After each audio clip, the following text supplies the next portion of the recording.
C C C ৰে নুনি C C C C ৰে নুনি চি ৰে চি চি আৰু তাৰ কাৰণে লাগিব আমাক দুটাকৈ ডিম আচলতে ফুলখিনি কিমান তাৰ ওপৰতে কেইটা লাগিব নিৰ্ভৰ কৰিব গতিকে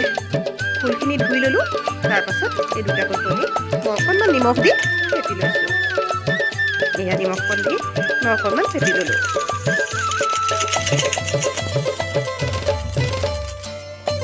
আৰু এইখিনি এয়া হৈ যোৱাৰ পাছত এয়া কেৰাহী মই সরতে দিনর সঙ্গ হেবা কাজে কাজল নেই রে তেল দিলোঁ সরতে দিনর সঙ্গ হেবা কাজে গাজল নেই রে পিঁয়াজ বঞ্জারুনি মার পাকে যাই নিয়ম করি রে অকণমান ভাজি গলা গলা যাক তোর হেলি বলি কেতে কথা কই রে মুই গা যাই করি আসলা বেলে কেনতা পাসরি দেলু রে নুনি চি আৰু ফুলখিনি দিয়াৰ পাছতে এয়া চি চি চি ৰে নুনি চি অলপ নিমখ দিলোঁ যিহেতু ডিমৰ লগত সেইটোতে মই অকণমান নিমখ দিছোঁৱেই গতিকে